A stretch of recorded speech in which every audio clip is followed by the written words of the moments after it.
I heard a story from Navy SEALs talking about it. They were like getting a building and attacking it, and the guy's like, "You guys were awesome, and it was super speed, and the way you handled it, and the way you did all this stuff tactically was 100% right on. The only problem I see is you went to the wrong building."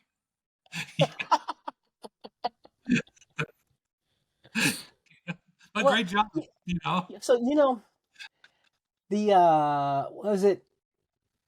Elon Musk or Doge or one of those things said that they found a computer system. I want to say it was in Social Security. It was in one of the groups where they were going to pay some dollar amount, 6 million, $7 million for the system, and it's 8 years out past its due date, and they've spent like 60 or 70 million dollars. So they're over budget by like 800%, Yeah. right? And you as a person who doesn't know how the government works and who doesn't know how businesses work and how this happens, wow, that sounds like a waste of money. Wow, it sounds like the consultant screwing him over. Wow, it sounds like whatever. I'm like, no, this is government. This is the way government works.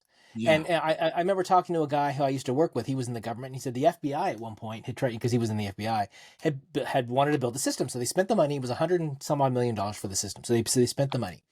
And then what? No, it was $35 million for the system. By the time they were done, it was 100 and some odd million. Of And what would course. happen is the next person in charge of the system would come in and say, okay, we're going to do blink, blink, blink, and blank. Okay, so we want to change the color of this button from blue to red. Yeah. That's a change order. We Yeah. got to go back and figure out what's impacted. We got to do an assessment. Then we got to figure out get an approval for it, all that kind of stuff. So that change you want to do is going to cost $500,000 to Right. change the color of a button. It's Right. stupid, but the processors are there for a reason. So Yeah. you got to give up on wanting everything the way you want it exactly, and you've got to learn to compromise on things to get to an end product. This is where the agile methodology makes so much sense. Right? It's like, we're not going to give you perfection at this point. We're going to give you something workable.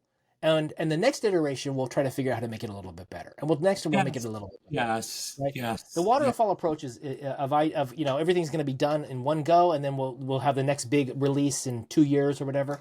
That it's easy to understand. It's much less valuable and useful to teams to have. Well, no, we actually agree on that because that's one thing like we fail on is that we need to bias towards action, even if it's not right, because of the reason that we're not smart enough to be able to predict what the environment's going to be in 2 years. Now, if we were, no doubt, let's get all the data and let's do one move and we'll be right there. But we're just not smart enough.